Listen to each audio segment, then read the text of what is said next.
Welcome to my channel science sir. और आज हम पढ़ रहे हैं क्लास 6 का chapter number 3 fibre to fabric. देखिए स्टूडेंट्स, हमने लास्ट अपने लेक्चर में आपको बताया था कि डिफरेंट टाइप के फाइबर कौन कौन से होते हैं और कैसे कैसे हमने उनका क्लासिफिकेशन किया था। तो जिन बच्चों ने मेरा लास्ट लेक्चर नहीं देखा है वो डिस्क्रिप्शन बॉक्स में जाएं और मैंने लिंक शेयर कर रखा है, उस पर क्लिक करके इससे पहले वाला लेक्चर जो लेक्चर 1 है उसे जरूर देख लें, तभी आप इसको समझ पाओगे। ठीक है बेटा। तो आज हम इसमें देखो क्या क्या चीजें क्लियर करेंगे। कुछ प्लांट फाइबर्स के बारे में पढ़ेंगे, कुछ प्लांट फाइबर्स जैसे कि कॉटन फाइबर के बारे में पढ़ेंगे। पूरा प्रोसेस कैसे हम कॉटन प्लांट से फाइबर्स लेते हैं, वो पूरा प्रोसेस कैसे फाइबर से फिर पूरा फैब्रिक बनाते हैं, ये भी डिस्कस किया जाएगा। फिर जूट फाइबर्स के बारे में भी बताया जाएगा। फिर हिस्ट्री क्या है ये बताया जाएगा, कैसे हिस्ट्री में क्लोथ्स पहनना शुरू किया या और फिर निटिंग, वीविंग, ये सब टॉपिक आपके आज के लेक्चर में कवर होंगे। शुरू करें बच्चे, आइए पढ़ते हैं। कॉटन, कुछ प्लांट फाइबर्स में अगर मैं कवर करूं तो सबसे पहले कॉटन। पहली चीज ये है कि किसी टाइम में इंडिया कॉटन प्रोडक्शन में नंबर 1 में आता था। सबसे ज्यादा कॉटन क्लोथ्स इंडियंस ही पैदा करते थे। ठीक है, तो देखो कॉटन प्लांट्स के लिए जिस तरह का क्लाइमेट चाहिए होता है, वो क्लाइमेट, वो सॉइल, सब कुछ इंडिया में इजीली अवेलेबल थी। इरिगेशन फैसिलिटी, वो सब कुछ इंडिया में आज भी अवेलेबल है। ठीक है, तो क्या चाहिए वो देख लेते हैं। The cotton plant is a shrub. In about 2 months, it becomes 1 or 2 meter tall. It grows well in black soil and need a fair amount of irrigation during various stage of the growth. Cotton plant जो है ये एक shrub है और 2 महीने में ही ये 1 से 2 मीटर तक टॉल हो जाता है। ब्लैक सॉइल और आजकल एलुवियल सॉइल में भी ये हो रहा है। ठीक है, तो ब्लैक सॉइल और एलुवियल सॉइल दोनों में ही हो रहा है और इसके लिए प्रॉपर इरिगेशन, जहां ऐसी जगह होगा जहां पर इरिगेशन की कोई प्रॉब्लम ना हो। अब बच्चे इरिगेशन किसको कहते हैं? बिल्कुल सही जवाब, इरिगेशन कहते हैं किसी भी क्रॉप को पानी देना, सिंचाई करना, उसको हम टाइम टू टाइम पानी देना, उसको सिंचाई करना, उसको हम इरिगेशन कहते हैं। तो अलग अलग स्टेजेस पर प्रॉपर सफिशिएंट इसको पानी मिलेगा तभी ये ग्रो कर पाएगा, नहीं तो नहीं कर पाएगा। अब देखो मैंने नेक्स्ट आपको हेडिंग यहाँ पर डाला हुआ है, production of raw cotton from cotton plant. हम कैसे कॉटन प्लांट से रॉ कॉटन गेन करते हैं, कैसे प्रोड्यूस करते हैं। ठीक है, देखिए कॉटन प्लांट है small green fruit called the cotton बोल। कॉटन प्लांट में जो फ्रूट लगता है इनिशियली वो ग्रीन कलर का होता है, तो उस ग्रीन कलर वाले फ्रूट को हम क्या कहते हैं? कॉटन बोल कहते हैं। ठीक है बेटा, when the boll matures it pops up and we get raw cotton fibres. ये जो बोल है जब ये मैच्योर होगा, पक जाएगा, तो ये पॉप के साउंड के साथ में पॉप अप होता है। जैसे हम पॉपकॉर्न पॉप की साउंड में फट जाता है, इसी तरह से ये फ्रूट भी फट जाता है। और जैसे ये फ्रूट फटेगा तो हमको रॉ फाइबर उसमें फ्रूट से मिलेगा। लेकिन अभी वो जो रॉ फाइबर है वो सीड्स के साथ में है। ठीक है, तो अभी हम उसको अलग नहीं करेंगे अभी, क्योंकि वो पूरी तरह से सूखा नहीं है, ड्राई नहीं हुआ है। तो क्या करेंगे? When the heat of the sun dries these fibre. अब कुछ दिन और उसको पेड़ पे ही लगा रहने देंगे तो क्या होगा? सन उसको पॉप अप तो हो ही चुका है, सन की वजह से उसकी जितना भी मॉइस्चर है वो सारा ड्राई हो जाएगा। Next, when the fibers have dried, the crop is harvested. जब ये पूरी तरह से ड्राई हो गया, जब इसका मॉइस्चर सारा ड्राई हो गया, तब हम इसको हार्वेस्ट करते हैं। अलग अलग इसके बोल्स जो हैं उनको निकालते हैं और इसकी रॉ फाइबर को बोल से अलग कर लेते हैं। क्लियर हुआ बच्चे? यहाँ तक क्लियर है? चलिए नेक्स्ट चलते हैं, कैसे हम अपने रॉ फाइबर से फैब्रिक बनाने वाले हैं। ये नेक्स्ट अभी टॉपिक में कवर करेंगे। जल्दी से वीडियो पॉज करके इसको राइट डाउन कर लो। हाँ, अब देखो, अब हमें क्या करना है। अभी हमने क्या आपको बताया कि कैसे प्लांट से आप रॉ फाइबर लेते हो। कॉटन प्लांट से रॉ फाइबर किस किस स्टेजेस को क्रॉस करके हमें मिलता है। अब हम देखेंगे कौन कौन से स्टेप्स होते हैं फैब्रिक बनाने के लिए। वो रॉ फाइबर से फैब्रिक हम कैसे बनाते हैं, वो हम डिफरेंट स्टेप्स इसमें आपको क्लियर करेंगे। ठीक है, देखो जो हमने अभी उसमें देखा था, जब क्रॉप हार्वेस्ट हुई थी तो हमारे पास आया था ड्राई कॉटन बॉल्स। ठीक है, तो ये जो कॉटन बॉल्स हैं उसको सबसे पहले क्या करेंगे, उसको गिनिंग करेंगे और गिनिंग में कॉटन सीड्स अलग हो जाएंगे और लिंट अलग हो जाएगा। ठीक है बेटा, जब लिंट अलग हो गया, देखो इंपॉर्टेंट टर्म्स को मैं डिफाइन करूंगी बाद में। अभी आप समझो कि कॉटन बॉल्स को मैंने गिनिंग करके कॉटन सीड्स को अलग किया और लिंट को अलग कर लिया। फिर क्या किया, स्पिनिंग किया। स्पिनिंग करके यान अलग हो गया। हमको स्पिनिंग के बाद यान मिला और यान को हमने यूज करते हुए फैब्रिक बना लिया। क्लियर है बच्चे? Clear?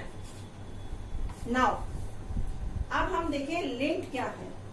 The fibrous material left after separating seed is called lint. जब हमने फाइब्रस मटेरियल को, जो फाइब्रस मटेरियल लेफ्ट होता है, जब हमने सीड्स को सेपरेट कर लिया, कैसे किया है?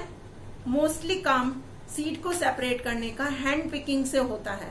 ठीक है, तो हैंड पिकिंग से जब हमने सीड्स को अलग कर लिया तो जो फाइब्रस मटेरियल बचेगा उसको हम क्या कहते हैं? लिंट कहते हैं। अब गिनिंग देखो, गिनिंग क्या है? The process in which seeds are formed out and collected in the vessel is called ginning. जब सीड को अलग किया जाता है, किससे? फाइबर से, with the help of comb. Comb किया जाता है, गिन होते हैं, बड़ी बड़ी मशीन्स होती हैं, वो एक कॉम लाइक स्ट्रक्चर होता है। उससे क्या होता है, सीड्स अलग हो जाते हैं और फाइबर मटेरियल वो अलग होता जाता है। तो इस प्रोसेस को हम क्या कहते हैं? इसको कहते हैं हम गिनिंग। क्लियर? ठीक है, जल्दी से राइट डाउन करो। तो देखो हम स्टेप्स डिस्कस कर रहे थे, कैसे हम फैब्रिक बनाते हैं, किससे? रॉ मटेरियल से, रॉ फाइबर से। तो आपने गिनिंग समझ लिया था। अभी नेक्स्ट स्टेप जो है वो है स्पिनिंग का। तो ये वो टर्म्स हैं जो मैंने फ्लो चार्ट में यूज किए थे। गिनिंग था, लेंथ था, स्पिनिंग था। अभी स्पिनिंग क्या है? The process of making yarn from the fibres in the is called spinning. The process of making yarn from the fibres, fibre से यार्न को बनाना। The process of making yarn from the fibres is called spinning. Fibre से yarn को बनाने का process को हम क्या कहते हैं? हम कहते हैं spinning. In this process fibres from a mass of cotton wool are drawn out. हम क्या करते हैं इस प्रोसेस में? बहुत सारी कॉटन वूल को निकालते हैं और क्या करते हैं? एंड ट्विस्टेड, उनको इस तरह से ट्विस्ट किया जाता है कि उनको साथ साथ मिला के एक यार्न तैयार हो सके। इस तरह से उनको ट्विस्ट किया जाता है टाइटली, ताकि एक बड़ा सा यार्न हमको मिल जाए। Spinning is done by the charkhas and takli. देखो बेटा, आपको इधर साइड में एक पिक्चर दिखाई दे रही होगी, वो चरखा को शो करेगी। ठीक है, कैसे किस टाइप का चरखा होता था हमारा। और एक तकली, ये दो ऐसे इंस्ट्रूमेंट हैं जो कि यान बनाने में हेल्पफुल होते थे, स्पिनिंग करने में हेल्पफुल होते थे। लेकिन अब आज के टाइम में लार्ज, वो जो चरखा और तकली थे वो स्मॉल स्केल पर यूज होते थे। लेकिन अभी जो है जैसे जैसे प्रोडक्शन बढ़ रहा है तो लार्ज स्केल पर हमारा स्पिनिंग होने लगा। तो लार्ज स्केल के लिए हमने क्या किया, लार्ज स्केल के लिए स्पिनिंग मशीन्स जो हैं वो फैक्ट्रीज में हम यूज करने लगे। ठीक है, अब देखो, there are 2 methods of making fabric from yarn. Yarn से हमको जब फैब्रिक बनाना हो तो उसकी 2 मेथड है। Number 1 weaving, number 2 knitting. अभी हम उनको आगे उसी में डिस्कस करने वाले हैं, वही दोनों टॉपिक डिस्कस होंगे, निटिंग एंड वीविंग। आप इसको जल्दी से राइट डाउन करो। देखो, अभी मैंने बता रही थी आपको कौन कौन से मेथड बताए थे मैंने। फैब्रिक बनाने के लिए 2 मेथड है, वीविंग एंड निटिंग। अगर आपने किसी वीवर को देखा हो तो आपने देखा होगा कि कैसे वीविंग करते हैं, वो क्रिस क्रॉस करते हैं। क्रिस क्रॉस कैसे करते हैं, एक उनके पास जो यान होगा वो हॉरिजेंटली वर्टिकली होगा और एक हॉरिजेंटली होगा। तो ऐसे जाएगा फिर ऐसे आएगा, और ये दोनों एक दूसरे को 90 डिग्री पर मीट करते हैं। जैसे देखो कहाँ, इसको समझाती हूँ मैं आपको। The process of arranging multiple length of yarn together to make fabric called weaving. Weaving कहते किसको हैं, बहुत सारे यार्न को एक साथ अरेंज करना, मल्टीपल लेंथ के यार्न को क्या करने के लिए, कपड़ा या फैब्रिक बनाने के लिए हम कहते हैं इस प्रोसेस को weaving. It is done manually और हैंडलूम्स। या तो हम इसको मैनुअली भी करते हैं, जो वीवर्स करते थे, जैसे स्मॉल स्केल पे जो करते थे वो मैनुअली करते थे।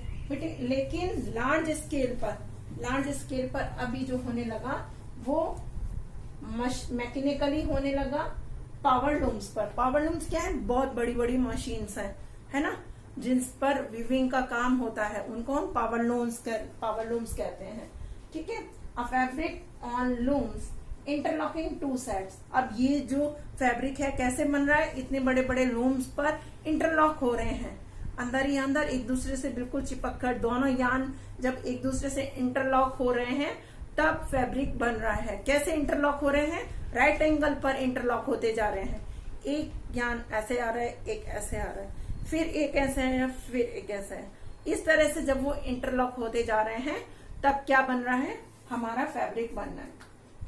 ठीक है, निटिंग क्या है, निटिंग आप लोगों ने अपनी अपनी दादी माँ, नानी माँ, अपनी मम्मी और अपने घर में लेडीज को देखा होगा निटिंग करते हुए। एक सिंगल यार्न से जब कोई स्वेटर बनाया जाए या कोई मफलर बनाया जाए तो उसको हम निटिंग कहते हैं। ठीक है, ये तो हमारी डेली यूज वाली लैंग्वेज है। आइए समझते हैं। The process of making fabric from a single yarn is called knitting. जब किसी सिंगल यार्न से कोई फैब्रिक बनाया जाए तो उसको हम क्या कहेंगे, निटिंग कहेंगे। Knitting is done bye manually और बाय मशीन। जैसे वीविंग में है सेम, इसमें है या तो मैनुअली कर सकते हो आप, जैसे सलाइयों से मम्मी नानी वगैरह करती हैं उस तरह से, या आजकल लार्ज स्केल पर करना है। भाई ये जो मैनुअली काम होता है ना, ये स्मॉल स्केल का काम होता है। लार्ज स्केल के लिए फिर आपको मशीन्स को यूज करना है। तो मशीन या तो आप मशीन्स के थ्रू कर सकते हो या मैनुअली करोगे। अब स्वेटर्स और socks are the example of knitting. हम निटिंग से क्या क्या बना सकते हैं, स्वेटर्स बना सकते हैं, सॉक्स बना सकते हैं, एटसेट्रा एटसेट्रा, बहुत सारी चीजें हैं वो सब बना सकते हैं।